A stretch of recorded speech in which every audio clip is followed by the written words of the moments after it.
Donald Trump has tried many ways to tamp down this Epstein debacle, a scandal that haunts him, that has taken traction on the right.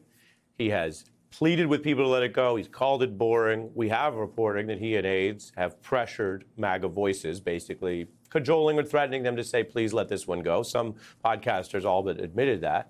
And then, of course, they fired the lead prosecutor over the case. They gave Maxwell a better prison to be in and conducted a very unusual interview. All of that, of course, designed to quiet things.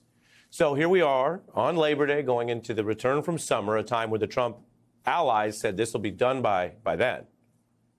And that's not working. Congress is coming back this week. Key members, including Congressman Ro Khanna, a Democrat, are trying to elevate the issue, but also do something that they say the Trump DOJ has failed to do, which is listen to the Epstein survivors. What will be explosive is the September 3rd press conference that both of us are having with 10 Epstein victims, many who have never spoken out before. They're going to be on the steps of the Capitol. They will be telling their story, and they will be saying clearly to the American public that they want the release of the Epstein files for full closure on this matter. I was speaking, Khanna speaking Sunday. He has a Republican who's along for this effort, and they will basically try to platform what you heard there. A presentation by the survivors about Epstein's abuse. Whether it goes directly at the Trump DOJ's treatment, we don't know, but some of these survivors have already, through lawyers and spokespeople, said that they are very concerned about the leniency for Maxwell and how the whole administration has been approaching it just recently. If you go back far enough, you heard the congressman say many of them have never spoken, and they haven't spoken all together in this format, but some, of course, have spoken out. Dateline interviewed many Epstein accusers in 2019. What did it mean to stand up in court, to meet each other, to hear other stories? It was such a powerful moment to stand in court, knowing how we all had this common experience. And we didn't know each other, but we did. Do you feel let down by the justice system? I don't know if you girls feel the same, but I feel let down. They failed us before. Don't fail us again. Exactly. That's all we're asking. Take us serious. I think that there should be still some accountability for a lot of the people that were enabling Epstein. You don't have to take my voice and believe everything I say, but follow the facts. Look at the flight logs. There are logs, there is evidence, and then there's the material that the Trump DOJ has not released.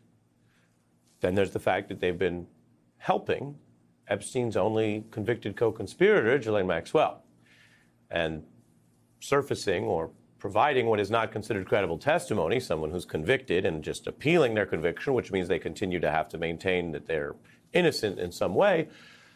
A lot of questions about why the Trump DOJ is helping Maxwell with this odd and legally unusual interview. Ever saw any man doing something inappropriate with a woman of any age. And I did introduce him to women. I did, but not underage women. So I never saw an aggressive move. I never saw anything that was non-consensual. Oh, well, thank you. Okay. I never saw anything that was non-consensual. That's the sound of a Trump lawyer, former criminal defense lawyer, now Deputy Attorney General, couldn't help himself, feeding the legal term that would clear someone non-consensual. Odd that he would say that, considering that she is convicted of exactly the opposite, of sex trafficking, non-consensual. We're back with Vanity Fair's Molly Jong-Fast on the story that is not going away, complete with these Epstein victims speaking out this week. Your thoughts, Molly? So I think the most important thing about this Epstein story, I mean, there are a lot of important points, but the most important point is that this is something the MAGA base cares about. And unlike other things that Trump has been able to kind of get the base to sort of say this is a liberal hoax, this actually is something they care about. It's something that people like Marjorie Taylor Greene, people, really his people have talked about. So I think that's the first reason why it's important.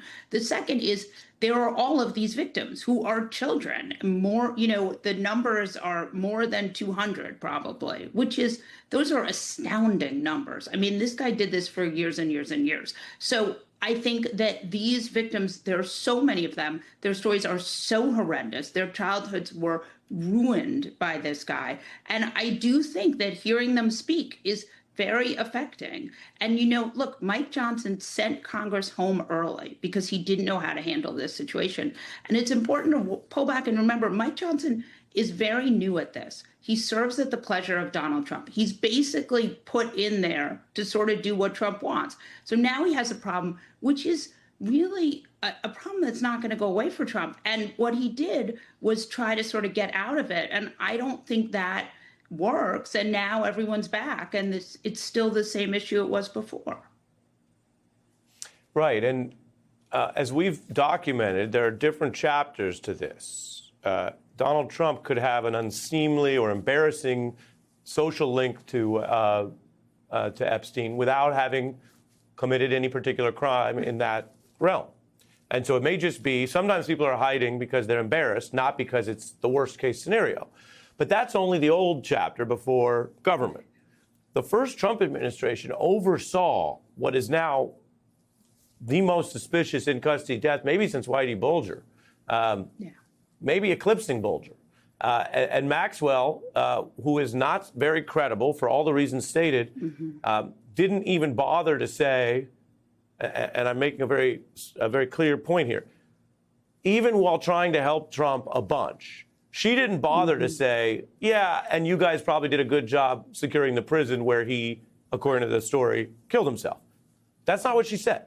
For her own reasons and her own credibility issues, even she wouldn't help the first-term Trump administration that way. Here's what she did say about the death. So you think he did not die by suicide, given all the things we just talked about? I do not believe he died by suicide, no. So even their sex trafficking helping interview witness says that. We, the news press, have not been able to report out or confirm the alternate, but we have reported out there were breaches of protocol. Then the key video of the door went missing, and I've covered a lot of legal and prison issues for a long time. Crime within prison is a thing. So you can't rule out that theory of the case, even though we haven't confirmed it. Your thoughts on that piece of this, because it goes to whether Bill Barr, selected by Donald Trump, at a minimum blew it, and at a maximum looked the other way when there may have been evidence of something that they should have investigated.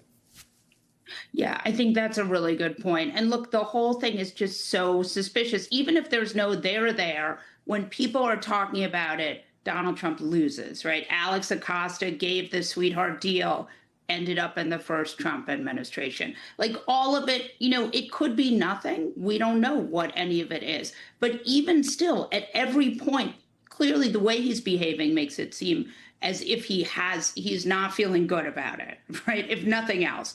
So the fact that, and he's trying to get it to go away. And he's saying things like, we want this to go away now, all of which do not make it seem like he has a good relationship with this story. Now, we don't know what happened.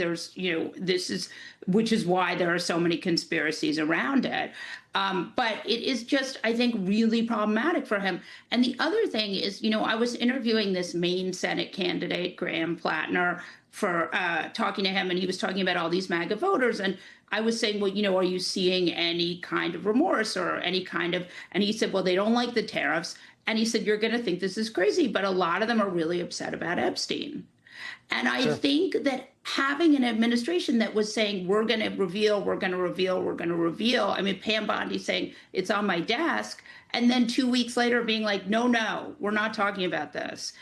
That's a lot for people to stomach. And I do think that this is a real thing for the base.